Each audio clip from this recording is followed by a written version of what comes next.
కొనసాగించాలి కొనసాగించాలి ఎండీఎల్ ఐక్యత జోహార్ డాక్టర్ బాబాసాహెబ్ అంబేద్కర్ జోహార్ జోహార్ జోహార్ జోహార్ రాజ్యాంగ హక్కులను కాపాడాలి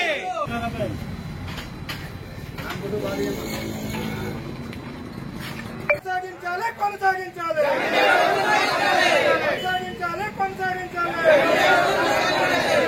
విధుల్లోకి స్పందించాలి స్పందించాలి విధుల్లోకి వెంటనే విధుల్లోకి వెంటనే విధుల్లోకి వెంటనే ఐక్యత ఐక్యత స్పందించాలి స్పందించాలి ఐక్యత విధుల్లోకి వెంటనే విధుల్లోకి వెంటనే 2027 వరకు ఎంపీ గారు వంగా గీత గారు కూడా ప్రత్యేకమైన ధన్యవాదాలు. అదేవిధంగా ఈ నెల 15వ తారీఖున రాష్ట్ర సివిల్ సప్లై కమిషనర్ గారు రాష్ట్ర కమిటీ ఏదైతే ఉందో మా రాష్ట్ర కమిటీ బృందాన్ని కొంతమందిని పిలవడం జరిగింది. ఒక 6 జిల్లాలకు సంబంధించి మేము వెళ్ళడం జరిగింది.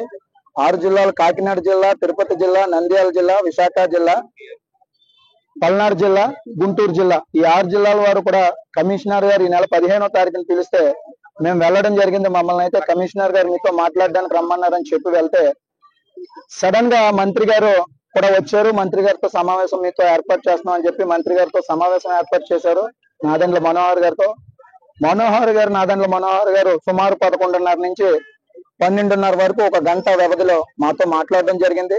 పూర్తిగా ఈ వ్యవస్థ మీద మంత్రి గారికి ఏ విధమైన అవగాహన అయితే లేదు. ఎందుకంటే మమ్మల్ని కూర్చోబెట్టి ఈ వ్యవస్థ ఎలా వచ్చిందని మా ద్వారాగా తెలుసుకుంటున్నారు.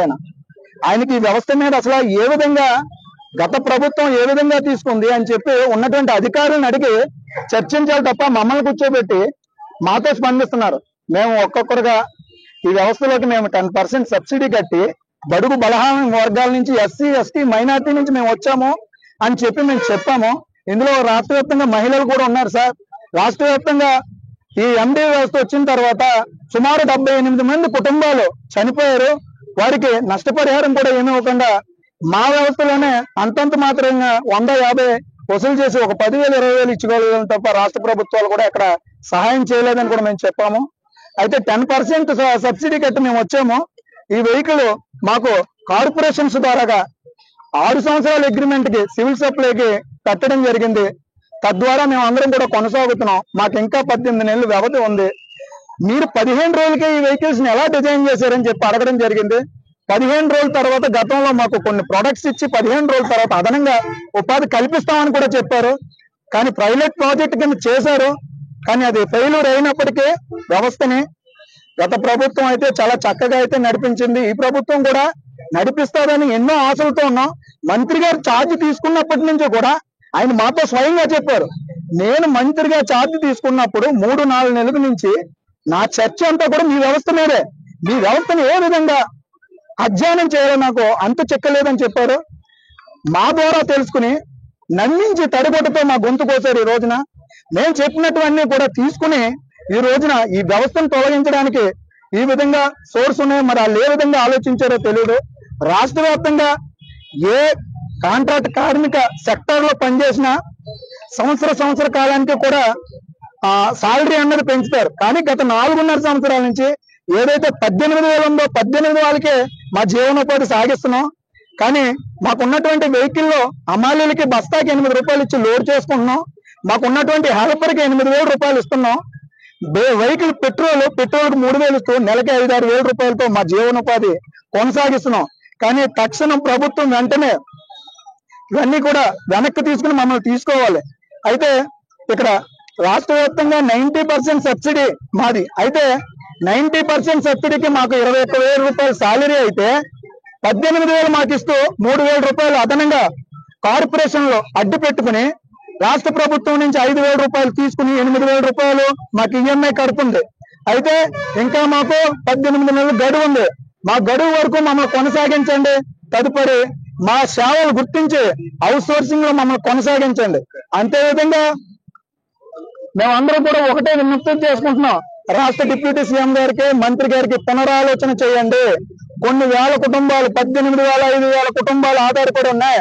అదేవిధంగా రాష్ట్ర వ్యాప్తంగా 9,260 వెహికల్స్ గాను హెల్పర్స్ కలిపి 18,500. కానీ ఈ మంత్రి గారు స్వయంగానే ప్రెస్ మీట్ పెట్టి ఈ వ్యవస్థలో రాష్ట్ర వ్యాప్తంగా గత 4 ఏళ్లలో 200 మంది మీద 6A కేసులు పెట్టామని చెప్పారు. ఓకే, 6A కేసులు 200 మంది పేరు పెడితే మిగతా 9,000 మంది ఏం చేశారు? మిగతా 9,000 మందికి తక్షణం ఉద్యోగ భద్రత కల్పించాలి. తక్షణం ఉద్యోగ భద్రత కల్పించాలి. ప్రతి వ్యవస్థలో తప్పొప్పులు ఉంటాయి. ప్రతి వ్యవస్థలో ఏ ఉద్యోగంలో అయినా తప్పొప్పులు ఉంటాయి, సస్పెన్షన్ ఉంటాయి. ప్రభుత్వంలోనే లోపం ఉంది. ఇప్పుడు డీలర్ వ్యవస్థ గత 40 ఏళ్ళు వచ్చినప్పటికీ గత ప్రభుత్వం 4.5 సంవత్సరాల నుంచి కూర్చోబెట్టి వాళ్ళకి ఏ విధమైన అన్యాయం చేయకుండా గత ప్రభుత్వం పోషించింది. మీరెందుకు పోషించలేకపోతున్నారు? 29,000 మందిని ప్రభుత్వం 4 సంవత్సరాలు పోషించినప్పుడు మీరెందుకు పోషించలేకపోతున్నారు? తక్షణం మా ఆవేదనను తీసుకుని మమ్మల్ని అందరినీ కొనసాగించండి. అదే విధంగా రాష్ట్ర వ్యాప్తంగా మాకు బకాయిలు ఉన్నాయి.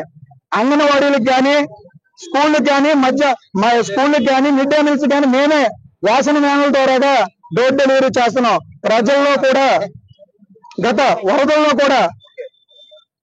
కూడా విజయవాడ ఫ్లడ్ లో కూడా 4 జిల్లాల నుంచి వెళ్లి సుమారు 10-15 రోజులు అక్కడ డిస్ట్రిబ్యూషన్ పంపిణీ చేయడం జరిగింది ఫుడ్. అయితే అక్కడ ఉన్నటువంటి సరైన షెల్టర్, ఒక ఫుడ్ పెట్టగా మా వాళ్ళు అవస్థలు పడితే రాష్ట్ర కమిటీ నుంచి మేము అందరం వెళ్ళి ఫుడ్ ప్యాకెట్లు దాదాపు 30-40 వేలు వెచ్చించి మేము పాల్గొన్నటువంటి అందరికీ కూడా ఫుడ్ కూడా మేము పంపిణీ చేసవలసిన దాఖలు ఉంది. రీసెంట్ గా ఈ ప్రభుత్వానికి వరదల ప్రభావం కారణంగా మా అసోసియేషన్ తరపు నుంచి ఒక్కొక్కరు కూడా ఒక రోజు వేతనంగా 56 లక్షల రూపాయలు కూడా ఈ ప్రభుత్వానికి సీఎం రిలీఫ్ ఫండ్ గా ఇవ్వడం కూడా జరిగింది. కాబట్టి మా సేవలను గౌరవ ముఖ్యమంత్రి నారా చంద్రబాబు నాయుడు గారే మెచ్చుకున్నారు.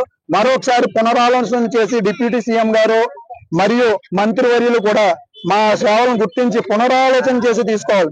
లేని పక్షాన 1వ తారీఖు నుంచి రాష్ట్ర వ్యాప్తంగా మా రాష్ట్ర అసోసియేషన్ తరపు నుంచి మరింతగా మేము ఉద్రిక్తత చేస్తామని చెప్పి మీ సందర్భంగా తెలియజేస్తున్నాం. Please subscribe .news.